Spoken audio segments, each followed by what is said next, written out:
तक हाँ ये ममता सरकारी सेवक घोषित नहीं हो जाएगी या इनको न्यूनतम 26,000 रुपया वैधानिक मजदूरी का भुगतान होने का आदेश निर्गत नहीं होगा, तब तक यह चरणबद्ध लड़ाई चलती रहेगी। आपने देखा कि पिछले महीने के 4 तारीख को पूरे बिहार के ममता कार्यकर्ताओं ने बिहार के माननीय मुख्यमंत्री माननीय उप मुख्यमंत्री सह स्वास्थ्य मंत्री के समक्ष प्रदर्शन कर अपनी समस्याओं को उनके संज्ञान में लाया था।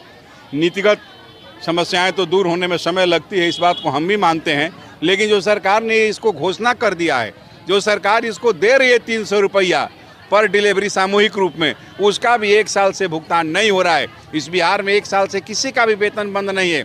आपके लोकप्रिय चैनल के माध्यम से हम जानना चाहते हैं, जब बिहार का अपर मुख्य सचिव स्वास्थ्य वेतन लेंगे, कार्यपालक निदेशक संजय बाबू वेतन लेंगे, तेजस्वी यादव जी वेतन लेंगे, सिविल सर्जन वेतन लेंगे, तो फिर इनका प्रोत्साहन राशि का भुगतान क्यों नहीं हो रहा है? क्या इन लोगों के वेतन भुगतान के लिए सरकार के पास राशि है और इसके लिए राशि नहीं है? एक तरफ बिहार की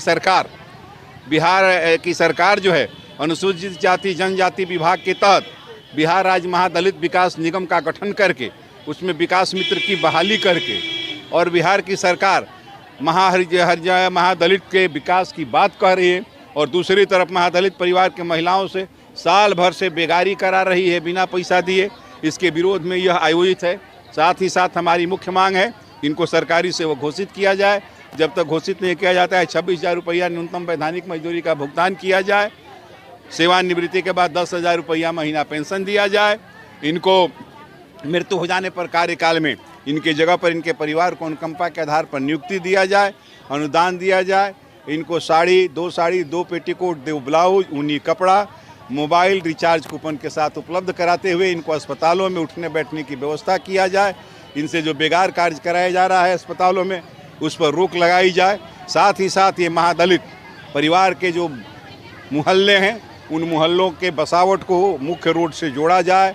वहाँ पर ग्रामीण विद्युतीकरण योजना के तहत प्रकाश की व्यवस्था कराई जाए और जिस महादलित को घर बनाने के लिए ज़मीन नहीं है, उसको ज़मीन उपलब्ध कराते हुए प्राथमिकता के आधार पर वैसी ममता को प्रधानमंत्री आवास योजना के तहत आवास का निर्माण कराया जाए। इन्हीं सवाल और लास्ट क्वेश्चन है, मान लेते हैं समाज सेवा कर रहे हैं ये सब, ठीक है, समाज सेवा करते, नेता मंत्री भी समाज सेवा करते हैं।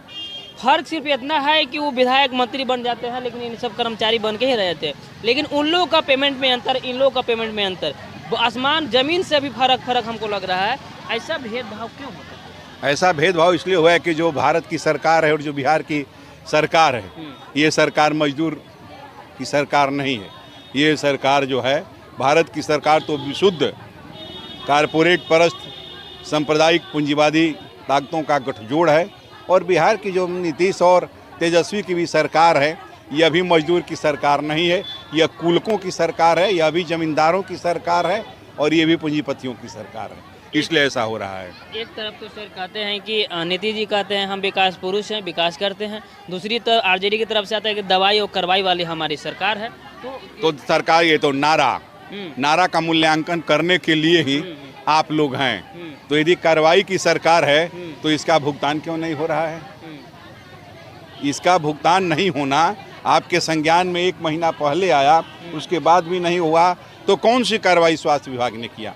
और न्याय के साथ विकास है तो इसको जो है, जो एएनएम का काम करती है, इसको 300 रुपया सामूहिक, इसको क्यों नहीं मानदेय सरकार, बिहार सरकार दे रही है? या मोदी की सरकार क्यों नहीं इसको न्यूनतम वैधानिक मजदूरी दे रही है? तो ये जुमला है, जैसे 15 लाख रुपये आपके और हमारे खाते में आने वाला था, वैसे एक जुमला है ये सब। मतलब कहा जाए तो जो केंद्र सरकार जो रणनीति कर रही है उसका जिरोक्स है बिहार सरकार भी। बस एकदम आर्थिक मुद्दे पर बिहार सरकार जिरोक्स है। अंतर केवल यही है, महागठबंधन में वामपंथियों को माइनस कर दिया जाए तो महागठबंधन में, इंडिया गठबंधन में और एनडीए में यही अंतर है कि भारतीय जनता पार्टी सांप्रदायिक ताकतों का प्रतिनिधित्व करती है और वो फांसीवादी है। ये सांप्रदायिक और फांसीवादी नहीं है, लेकिन आर्थिक नीतियां दोनों की समान है। आगे ममता दीदी का जो मांग है, आगे कहाँ तक पहुँचाने का काम आगे फिर हम बैठक करेंगे और अगला जो विधानसभा लंबा चलेगा फरवरी में, उसमें कुछ निर्णायक लड़ाई की घोषणा कर करके लड़ेंगे।